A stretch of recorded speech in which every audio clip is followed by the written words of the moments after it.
श्रीराम समर्थ. पुण्यतिथी कशी साजरी करावी? सत्पुरुषाची पुण्यतिथी कशी साजरी कराल? या दिवशी जो नेम कराल तो सतत टिकण्यासारखा असतो. म्हणून आजपासून नामाशिवाय बोलायचे नाही असे आधीच ठरवा. नामात राहण्याचा प्रयत्न करा, म्हणजे इथे आल्यासारखे काही केल्याचे श्रेय तरी मिळेल. इथे जो म्हणून आला त्याच्याजवळ आपण राहावे असे मला वाटते. पण तुम्हीच दार लावून ठेवले तर मी काय करणार?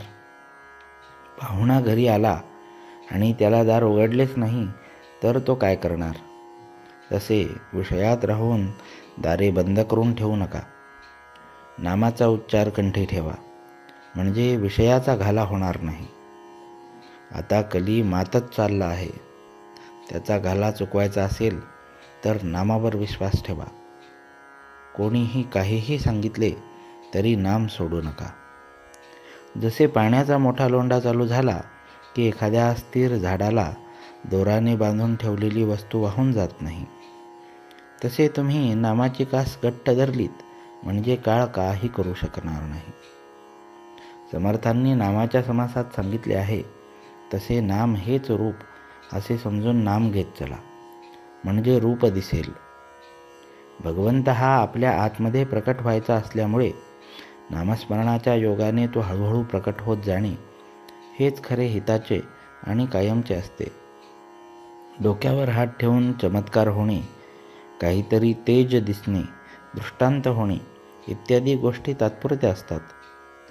एखादा अशक्त हडकुळा मनुष्य लठ्ठ होण्यासाठी अंगाला सूज येऊ दे असे म्हणाला तर ते वेड्यासारखे होईल. याच्या उलट त्याने नीट औषध घेतले तर तो कदाचित लठ्ठ होणार नाही, पण त्याचे शरीर मात्र घट्ट होईल. तसेच परमार्थाच्या अनुभवाचे आहे, आणि हा अनुभव वाढीला लागावा याकरिताच पुण्यतिथी साजरी करावी. नामस्मरण सतत केल्याने आज ना उद्या भगवंताचे प्रेम येईलच येईल.